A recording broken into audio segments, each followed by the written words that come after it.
20वीं सदी की फिक्री रवायत का अगर एनालिसिस किया जाए तो उसमें बहुत सी शख्सियात ने अपना हिस्सा डाला। और इन शख्सियात में से सबसे नुमाया जो शख्सियत है वो याक डेरेडा की है। याक डेरेडा का जो तस्वुर डीकंस्ट्रक्शन है उसने तमाम उलूम को किसी न किसी शक्ल में मुतासर किया है। खासतौर पर लिटरेरी क्रिटिसिज्म, एंथ्रोपोलॉजी, साइकोलॉजी और कल्चरल स्टडीज ने इससे काफी असरात कबूल किए हैं। डेरिडा का ताल्लुक अलजायर के शहर अल बयार से था। वो जुलाई 1930 में वहाँ पैदा हुए और वहीं से तालीम हासिल की। सेकेंड वर्ल्ड वार में जाहिर है कि अलजायर वो फ्रांस की कॉलोनी था और फ्रांस के अंदर यहूदियों के खिलाफ जो कवानीन नाफिज किए गए उसके असरात अलजायर में भी महसूस हुए। और ख़ासतौर पर अल बयार के अंदर भी, जहाँ डेरेडा को यहूदी होने की बुनियाद पर स्कूल से निकाल दिया गया, उन्होंने अपनी तालीम फिर भी किसी न किसी शक्ल में जारी रखी।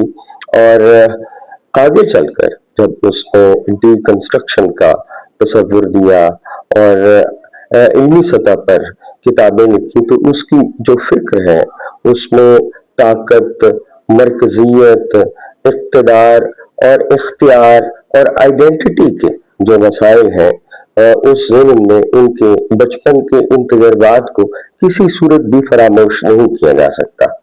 बहरहाल सेकेंड वर्ल्ड वार के बाद डेरेडा 1949 में फ्रांस आए और फ्रांस के बड़े ही मारूफ एक educational institution École Normale Supérieure में उन्होंने तालीम हासिल की।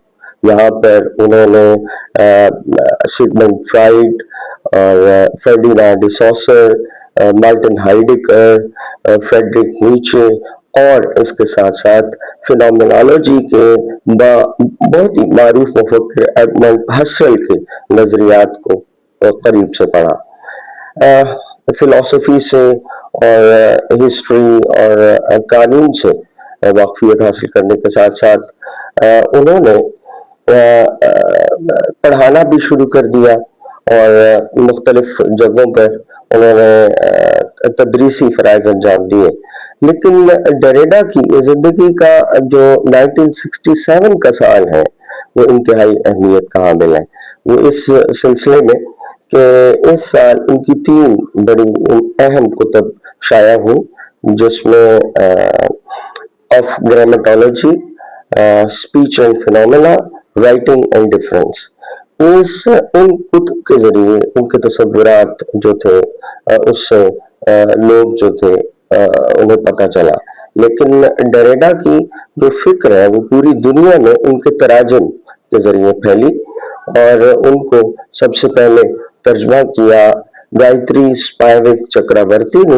उनकी किताब ऑफ ग्रामेटोलॉजी को फ्रेंच से इंग्लिश में और उसके ऊपर एक बड़ा भरपूर दिबाचा या प्रेफेस लिखा। और आज भी बहुत सारे लोग दुनिया में ऑफ ग्रामेटोलॉजी के तस्वुरात को गायत्री स्पाइविक चक्रवर्ती के उस मुकदमे की मदद से समझने की कोशिश करते हैं या समझते हैं, क्योंकि जो डेरेडा है उसकी जो तहरीर है इतनी कम्प्लेक्स है कि उसके लिए बहुत ज़्यादा मुताले की ज़रूरत होती है। तो इब्तदाई तरबियत जो है वो गायत्री स्पाइविक चक्रवर्ती का लिखा हुआ मुकदमा करता है। इसके अलावा एलन बॉस ने भी उनके कुतुब का तर्जमा किया। एलन बॉस ने उनकी जो किताबें हैं राइटिंग एंड डिफरेंस और स्पीच एंड फिनोमेना को अंग्रेजी में मुंतकिल किया। डेरेडा के और भी बहुत सारे मुतरजम हैं, जैसे डेविड बी एलिसन और बारबरा जॉनसन वगैरह ने।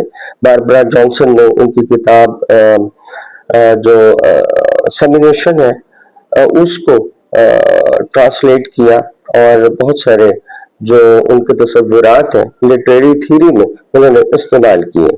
इसके अलावा पैगी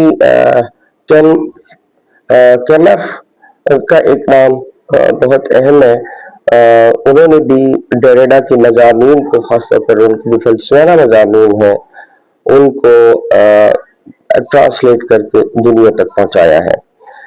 ڈیریڈا کی جو فکر ہے ڈی کنسٹرکشنز، اس میں وہ متن کے اندر موجود تضادات اور پوشیدہ مفروضات کو، اس متن کے سٹرکچر کو ڈیمالش کر کے معنی کی حتمیت یا معنی کی حتمیت کو بے دخل کرنے کا ایک طریقہ کار ہے۔ اس ضمن میں انہوں نے بائنری اپوزٹس پہ بات کی ہوئی ہے۔ اس ضمن میں انہوں نے ڈیفرمنٹ یا ڈیفرنس کی جو اہم اصطلاح ہے اس کو اس میں استعمال کیا ہوا ہے۔ اس پر ظاہر ہے کہ ہم گفتگو کریں تو ہمیں زیادہ وقت درکار ہوگا۔ بہرحال مختصراً اتنا کہا جا سکتا ہے کہ جو ڈیریڈا ہے اس کی تصورات کو سمجھے بغیر آج، یعنی جب ہم پوسٹ ماڈرن ورلڈ میں لیو کر رہے ہیں، تو ہم آج کے کلچر یا کلچرل سٹڈیز کو اور جو علوم اس وقت رائج ہے، خاص طور پر سائیکالوجی اور لٹریری تھیوریز اور فلسفی اور خاص طور پر لنگوسٹک فلسفی جو ہے، اس کو نہیں سمجھ سکتے۔